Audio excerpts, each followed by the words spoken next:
আজকে কথা বলবো রিয়াল মাদ্রিদের রাডারে থাকা বর্তমান বিশ্বের সেরা 5 জন মিডফিল্ডার নিয়ে। তো সেই তালিকায় কে কে আছেন এবং সেই 5 জন সেরা মিডফিল্ডার থেকে কোন মিডফিল্ডারকে রিয়াল মাদ্রিদের দলে ফেরানো উচিত হবে সেটাই জানাবো আজকের ভিডিওতে। সেই তালিকার প্রথমেই আছে আর্জেন্টিনা ও চেলসির মিডফিল্ডার এনজো ফার্নান্দেজ। এনজো ফার্নান্দেজকে রিয়াল মাদ্রিদ অনেক আগে থেকেই দলে ফেরাতে চেয়েছিল। প্রথমে গুঞ্জন উঠেছিল চুয়ামেনিকে দিয়ে তাকে দলে আনবে রিয়াল মাদ্রিদ। এরপরে আবার গুঞ্জন উঠেছে 150 মিলিয়ন ইউরোতে এনজো ফার্নান্দেজ রিয়াল মাদ্রিদে আসছেন। তবে রিয়াল মাদ্রিদের বর্তমানে একজন ডিপ লাইনিং প্লেমেকার দরকার এবং এনজো ফার্নান্দেজ হচ্ছে box to box midfielder. Enzo ফার্নান্দেজকে না নেওয়াটাই উচিত হবে রিয়াল মাদ্রিদের জন্য। এরপর তালিকার 2 নম্বরে আছে স্পেন ও ম্যানচেস্টার সিটির মিডফিল্ডার রদ্রি হার্নান্দেজ। একটি গুঞ্জন উঠেছিল তাকে 100 মিলিয়ন দিয়ে দলে ফেরাচ্ছে রিয়াল মাদ্রিদ। রদ্রি হচ্ছে একজন অ্যাঙ্করম্যান। রিয়াল মাদ্রিদের দরকার একজন ডিপ লাইনিং প্লেমেকার বা অর্কাস্ট্রেটর মিডফিল্ডার।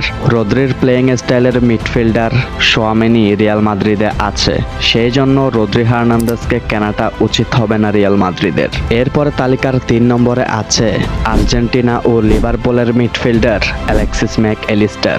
রিয়াল মাদ্রিদ বর্তমানে খুঁজছে একজন ডিপ লাইনিং প্লেমেকার বা অর্কাস্ট্রেটর মিডফিল্ডার।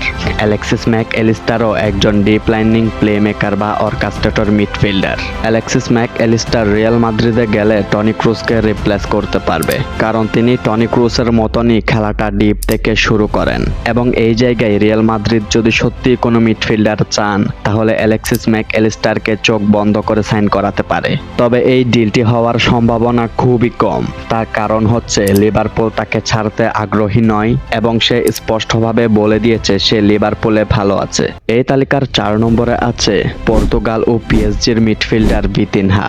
ভিতিনহাও একজন ডিপ লাইনিং প্লেমেকার বা অর্কাস্ট্রেটর মিডফিল্ডার। ভিতিনহা দলের মিডটাকে খুব ভালো করে কন্ট্রোল করতে পারে, ম্যাচের টেম্পো ধরতে পারে এবং রিয়াল মাদ্রিদ বর্তমানে যে মিডফিল্ডার চাচ্ছে ভিতিনহা একদমই সেই প্রোফাইলের মিডফিল্ডার। রিয়াল মাদ্রিদের বর্তমানে যে মিডফিল্ডার দরকার সেরকম ফুল প্যাকেজ একটি মিডফিল্ডার ভিতিনহা। রিয়াল মাদ্রিদের কি ভিতিনহাকে নেওয়াটা উচিত হবে? হ্যাঁ, অবশ্যই উচিত হবে। তবে এই ডিলটি হওয়ার সম্ভাবনা অনেক কম, কারণ পিএসজির উচ্চ রিলিজ ক্লজের কারণে তাকে সাইন করাতে পারবে না রিয়াল মাদ্রিদ।